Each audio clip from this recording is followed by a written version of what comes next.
It's time to talk about June's Journey, a hidden object mystery game with a captivating detective story. When you're playing, you solve a mind-teasing mystery of the roaring 1920s while you dive into June's captivating quest to uncover a scandalous family secret and solve her sister's murder. It's mystery, it's danger, and it's romance, and you never know where the next chapter's gonna take you. If that wasn't fun enough, you get to customize your very own luxurious island estate. Seriously, I cannot stop playing. I am already on the 3rd chapter, and I just started recently. Join me back in time in the glamorous 1920s. June needs your help, detective. Download June's Journey for free today on iOS and Android. You wanted to see me, Miss Swinton? Have you been hearing about the new government modernization efforts? AI, RPAs, data science. Things are changing at this agency, and people will need new skills. I'd like you to get some training. Look at this management concepts catalog.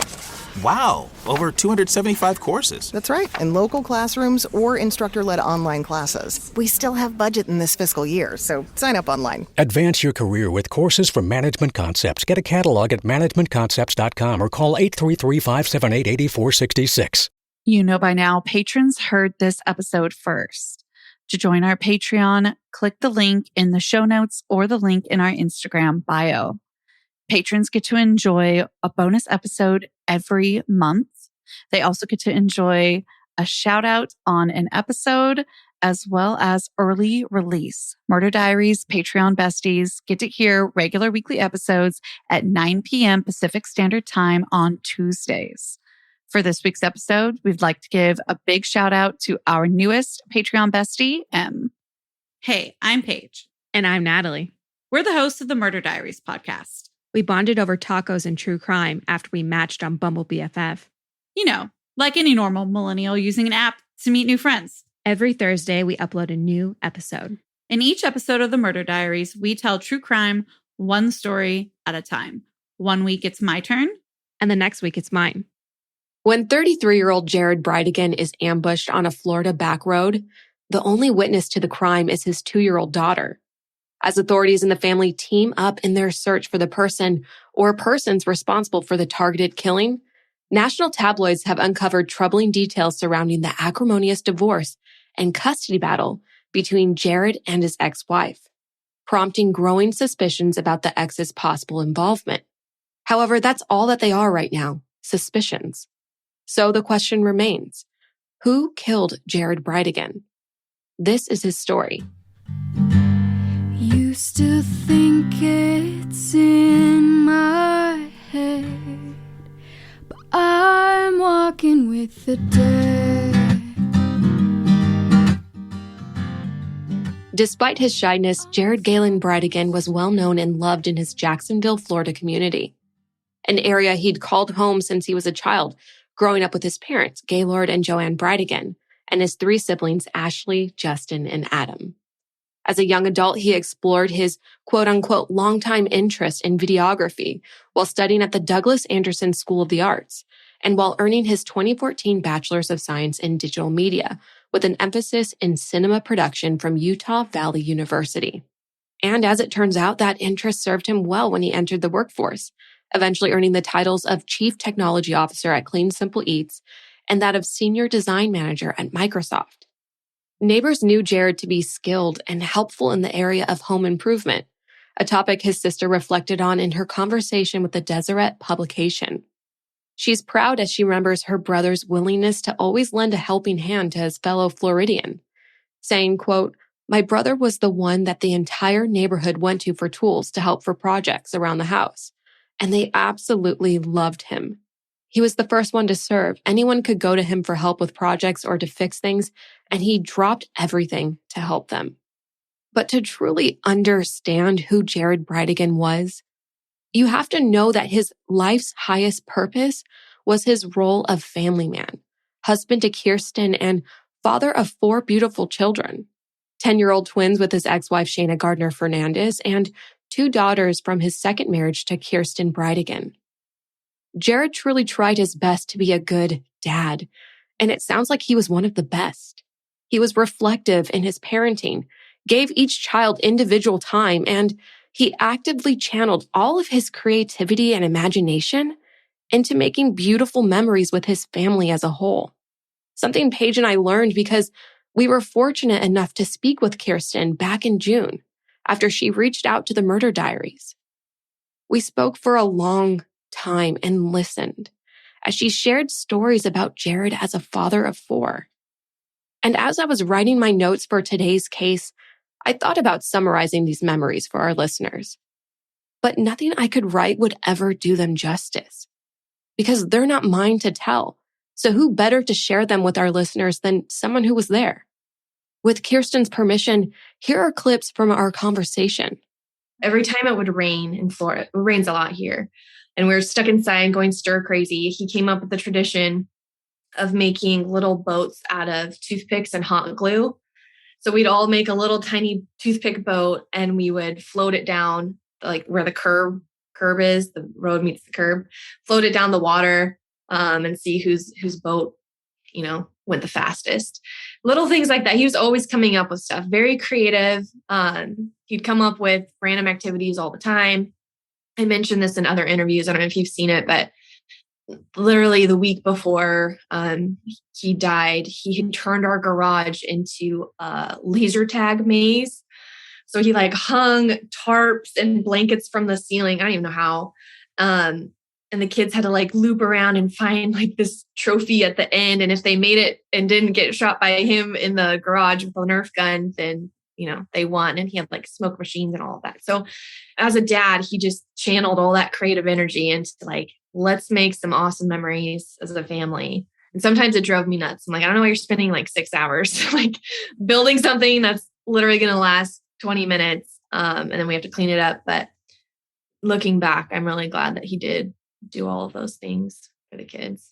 That's what I want people. I don't want him to just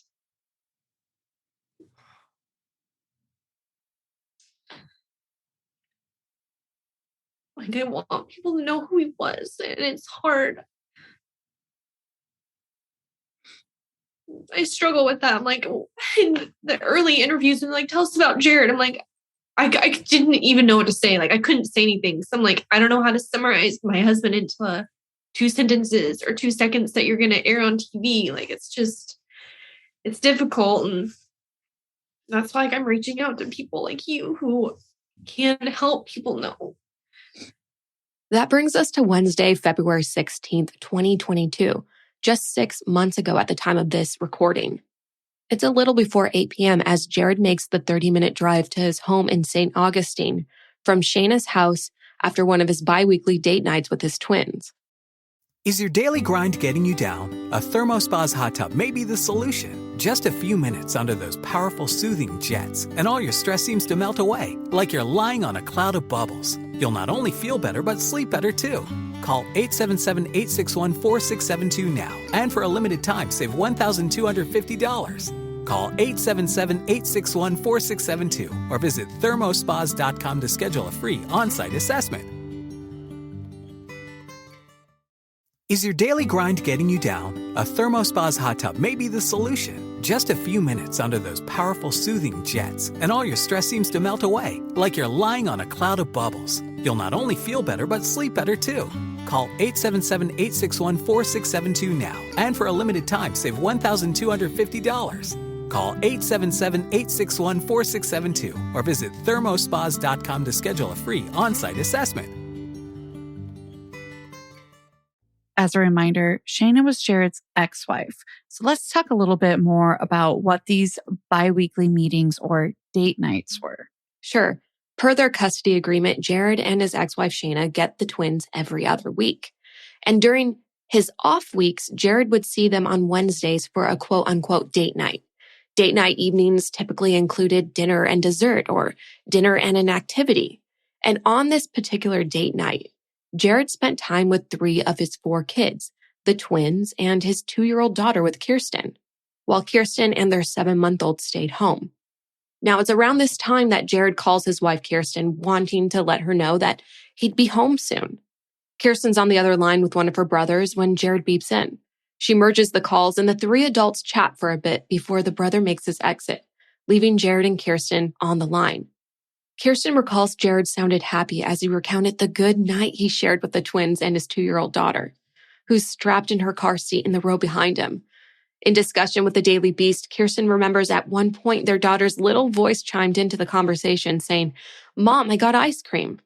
Overall, the phone call was brief and ended with Jared telling Kirsten, "I'm almost home. See you soon." Little did she know that that was the last time she'd ever speak with Jared again. Because minutes later, he would come across a tire in the middle of the tree-lined Florida road he was driving down, the same desolate route he always took to and from his ex-wife's home.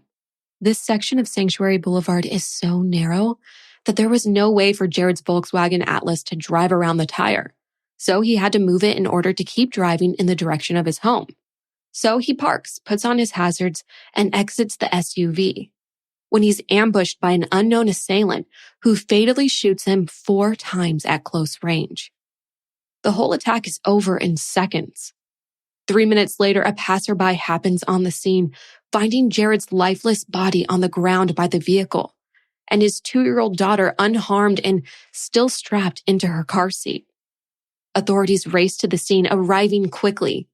And that's when they notice nothing was stolen from Jared. He still has his wallet, his phone, the vehicle is still on the scene, which allows them to rule out robbery as a motive.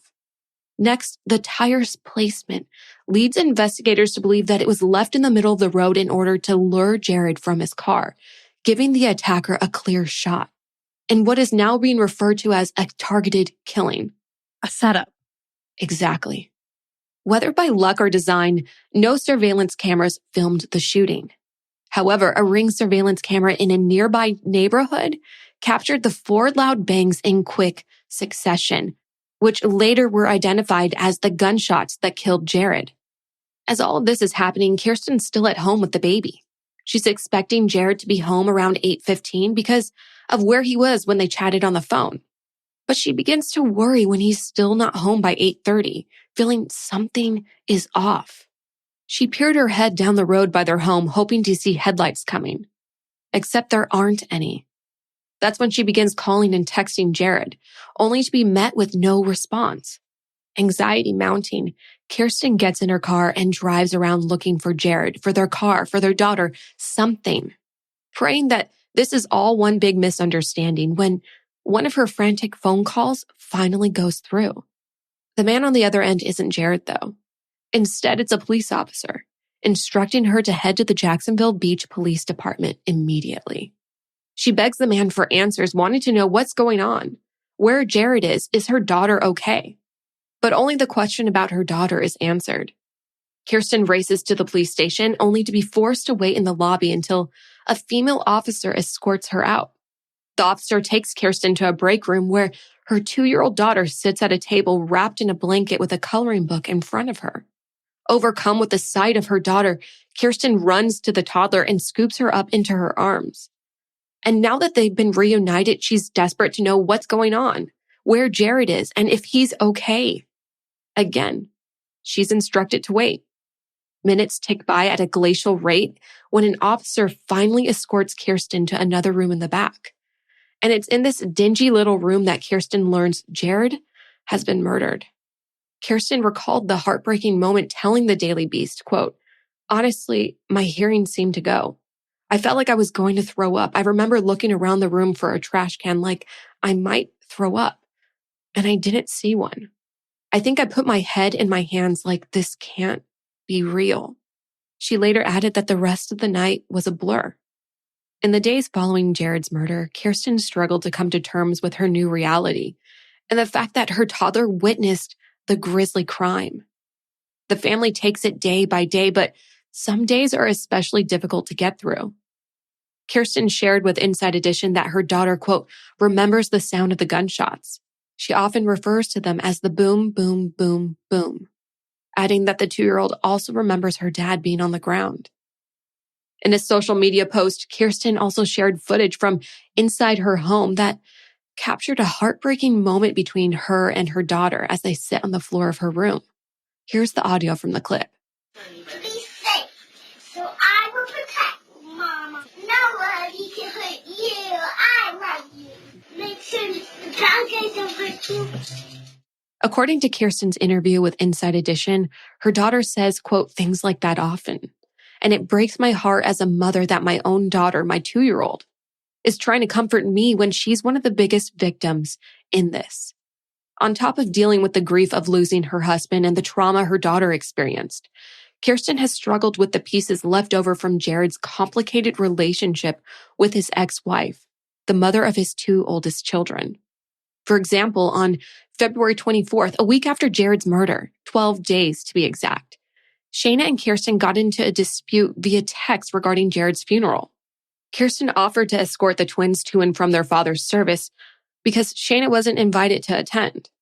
However, Shayna was super unhappy about the snub and in return refused to let the children participate in the service without her.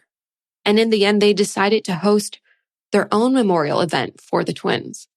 The same evening, Shayna emailed Kirsten asking to return library books one of the twins had left at the house, writing, quote, "You can drop them off at any public library and they will return them to Miss Stacy or return them to the school directly."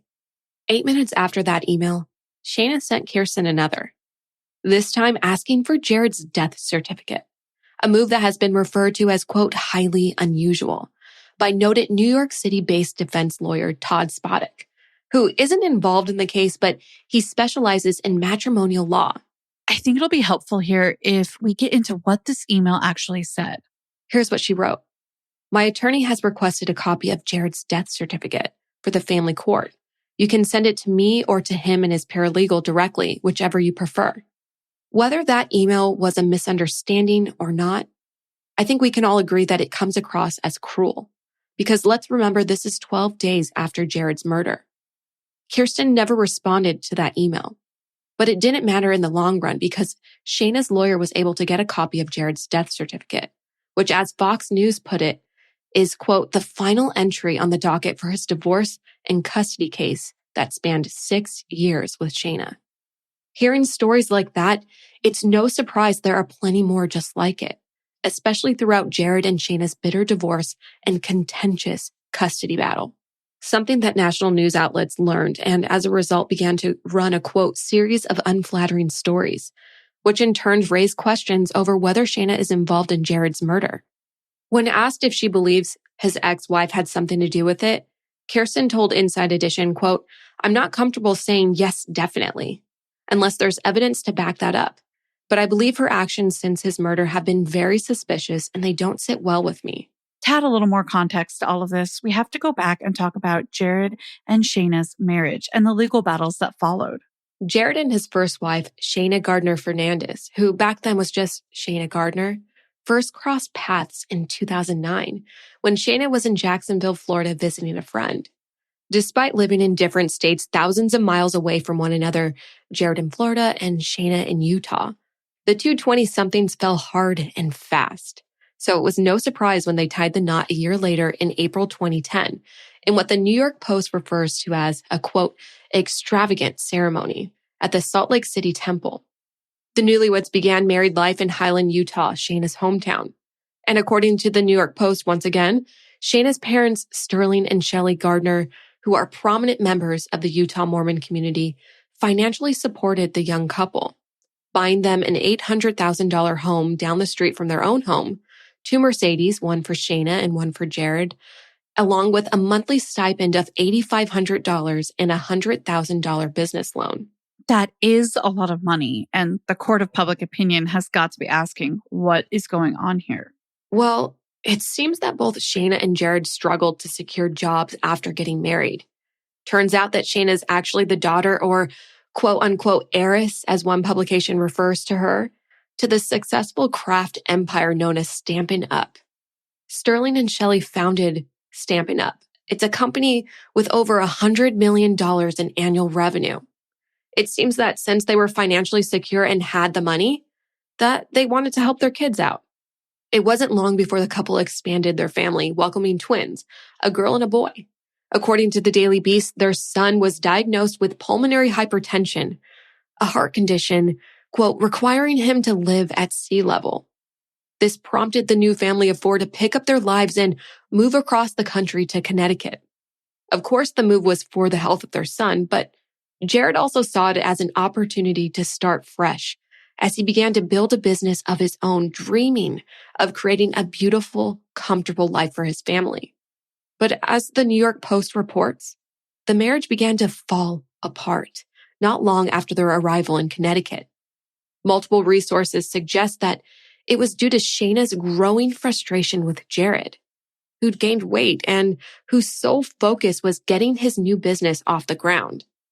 The couple continued to struggle. However, Jared was eager to make his marriage work, persuading Shayna to make yet another move, this time to Jacksonville, Florida, bringing them back to his hometown and where their relationship started. Plus, not only would they be near the Bridegan side of the family, but it'd be easier for Jared as he earned his master's degree from the Savannah College of Art and Design. The four Bridegan's soon settled into another $800,000 home and into their new lives as Florida residents. But the couple's happiness was short-lived because the move couldn't solve the growing differences between Shayna and Jared. Both the New York Post and Fox News report that it's around this time that Shayna officially stepped away from her Mormon faith, choosing to distance herself from the LDS Church. Meanwhile, Jared remained steadfast and firm in his faith. Their shared beliefs were one of the foundations of their marriage, and without it, their relationship was in trouble. The change became a, quote, major point of contention between Jared and Shayna, according to Fox News, leaving Jared to wonder how they could patch their marriage if they couldn't see eye to eye about something so critical to who they are as individuals. He would later learn that the answer was simple. They couldn't. After that, Shayna continued to pull away emotionally, checking out of the relationship months before it officially ended. Jared did his best to salvage his marriage, even buying Shayna sessions with a private trainer as a Christmas gift, which turned out to majorly backfire on him. Their marriage hit its breaking point when Jared found emails detailing the events of Shayna's months-long affair with her CrossFit personal trainer, an allegation that Shayna denies to this day, despite the trainer publicly confirming the extramarital relationship. When Jared confronted his wife with this information, she told him that she no longer loved him, a statement she'd go on to repeat in court after filing for divorce and calling the marriage irretrievably broken. Listening to this, it's hard to not wonder how Jared was at this point. He was shattered, heartbroken, gutted even. It'd be easy to speculate that's how he felt, but there's proof. Thanks to the Daily Beast, we can peek inside Jared's head and see how he's feeling at the time through some Facebook Messenger conversations where he shared his feelings surrounding the events with a friend. Here's what he wrote. Quote, "In the past 3 months, Shayna has become really distant and gotten emotionally attached to her personal trainer at the gym and is now divorcing me. But she has her agency, so I just need to move on and find someone to be my best friend again. You know?" In the months and weeks that followed, Jared continued to lean on loved ones during this time, telling the same friend in another conversation via Facebook Messenger, quote, to never get divorced, explaining that it's, quote, literally the hardest thing I'll ever do. It's emotionally and physically the worst thing in the world to hear your eternal companion be like, yeah, I'm out. See you later. Shayna, on the other hand, coped in her own way, finding herself and a new community at the gym and a local tattoo parlor. Some of our listeners may be wondering if this was the same gym that her personal trainer worked at. And were Shayna and this personal trainer still together at this point? Yes and no. Even though Shayna's romance with the personal trainer was short-lived, she made a second home for herself at that same gym. She made friends and ended up teaching classes there at one point too. As for the tattoo parlor, it seems that Shayna began frequenting it around the end of her marriage and onward. She spent a lot of time in the shop, growing close to the regulars and staff alike, as she got tattoos and piercings in extremely intimate areas. And because she was always there, the details of her acrimonious divorce were common knowledge, and so were her complaints about her soon-to-be ex-husband. But Shayna didn't stop at complaints.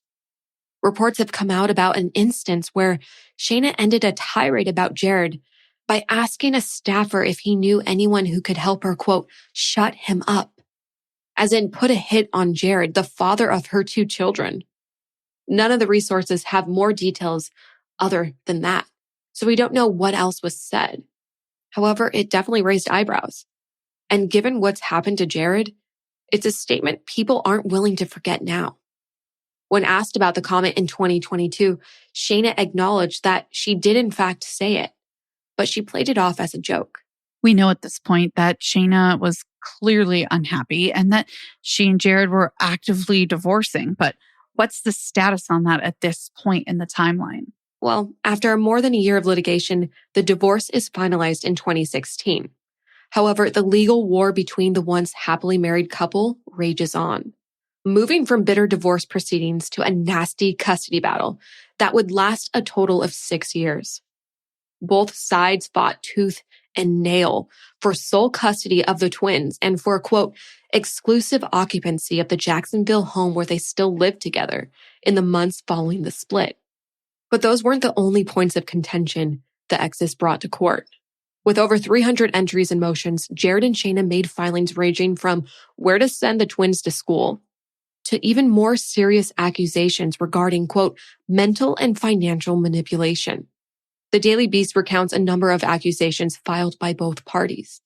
Here are a few that stuck out to me.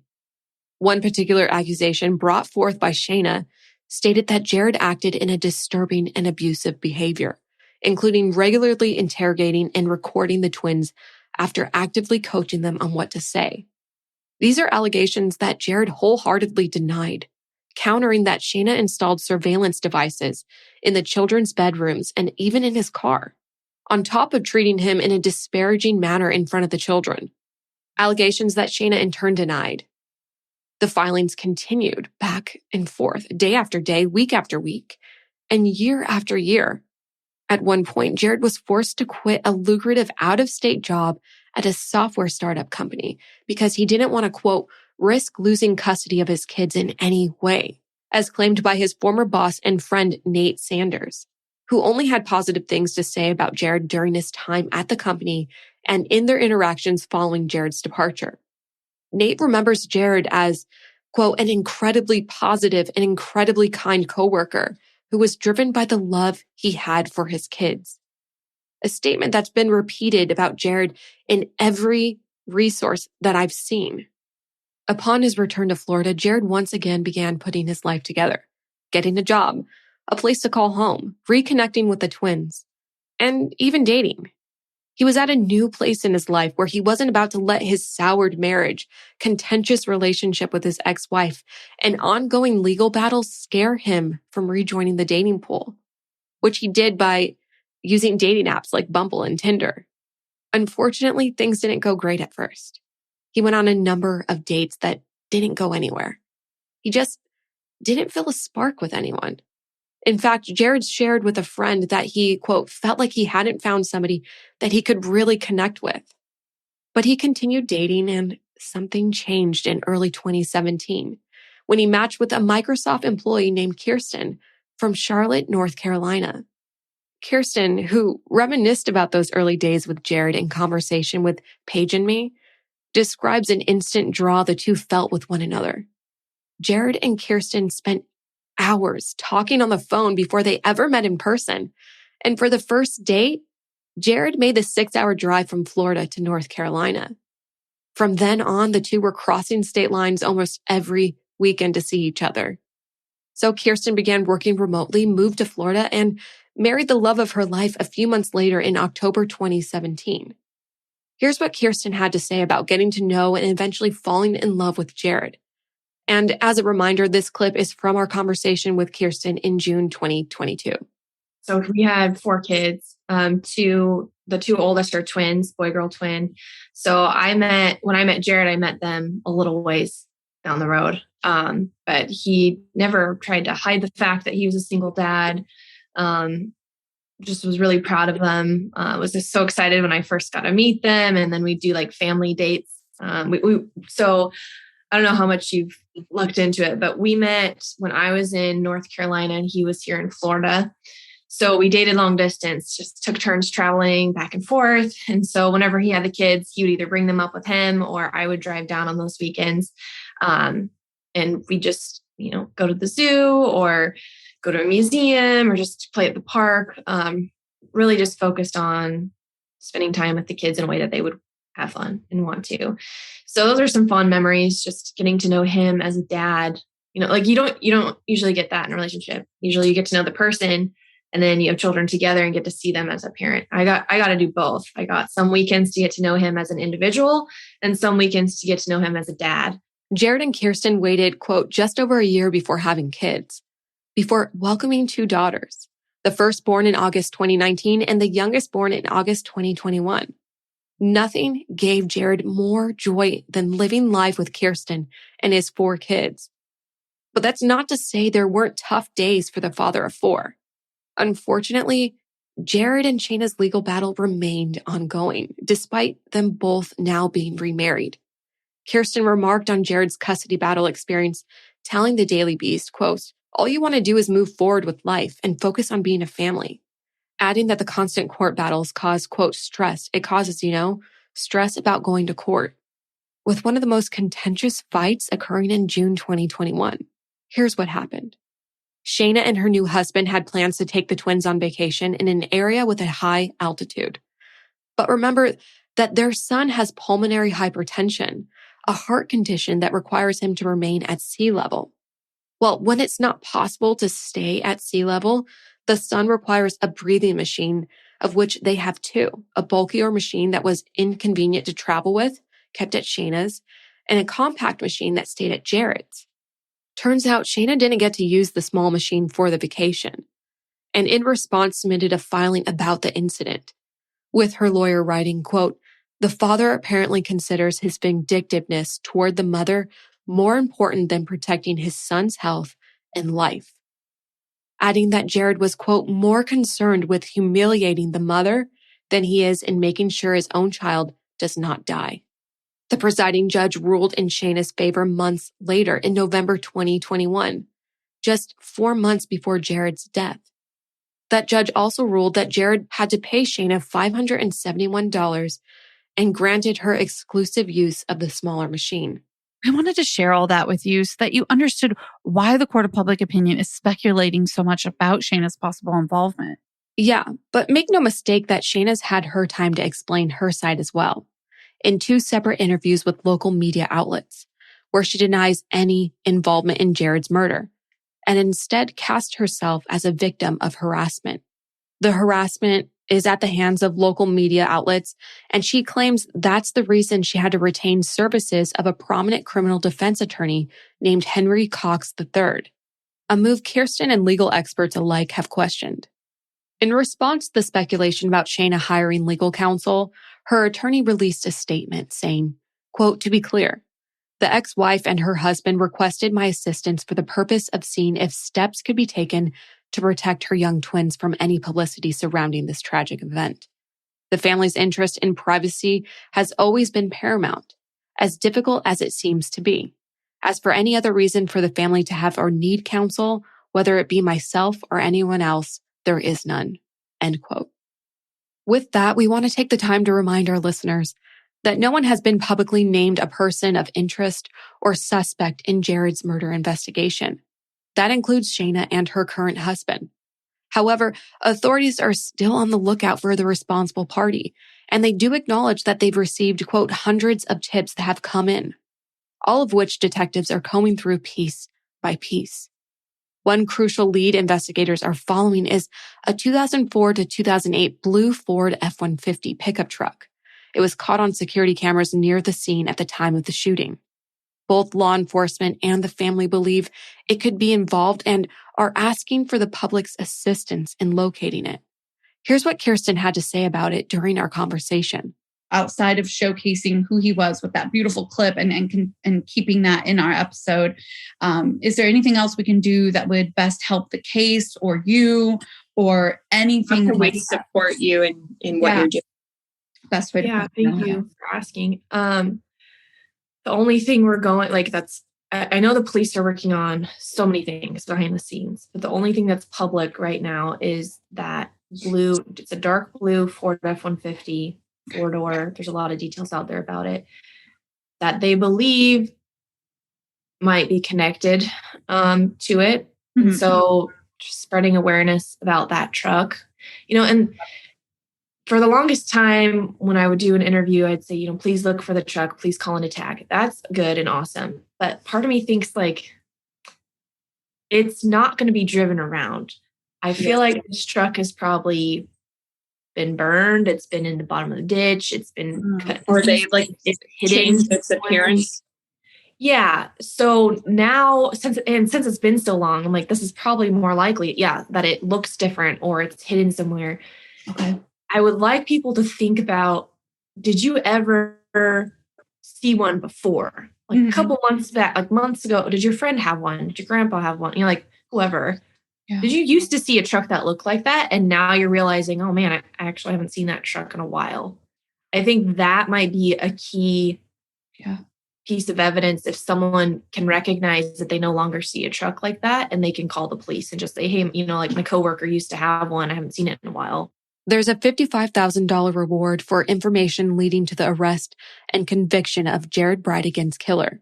Anyone with information should contact the Jacksonville Beach Police Department at 904-270-1661 or First Coast Crime Stoppers at 1-866-845-TIPS. For the most up-to-date information on Jared's case, be sure to follow Kirsten on Instagram at JusticeForJaredB.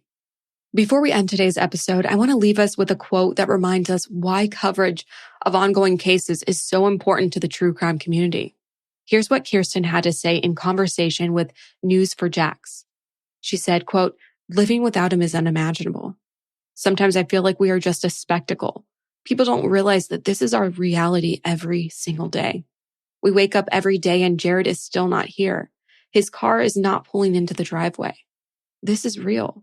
Myself, 4 children, and an enormous amount of friends and family are all suffering every single day because of this. This is real. With that, this is where we'll leave this week's episode. Until our next episode, you know where to find us. At the Murder Diaries Pod on TikTok and Instagram, at the murderdiariespodcast.com, and the Murder Diaries Pod request at gmail.com. And if you haven't already, go ahead and give us 5 stars. It helps us keep the good content flowing. And until then, stay safe. Bye. Seeking the truth never gets old. Introducing June's Journey, the free-to-play mobile game that will immerse you in a thrilling murder mystery. Join June Parker as she uncovers hidden objects and clues to solve her sister's death in a beautifully illustrated world set in the Roaring '20s. With new chapters added every week, the excitement never ends. Download June's Journey now on your Android or iOS device, or play on PC through Facebook Games.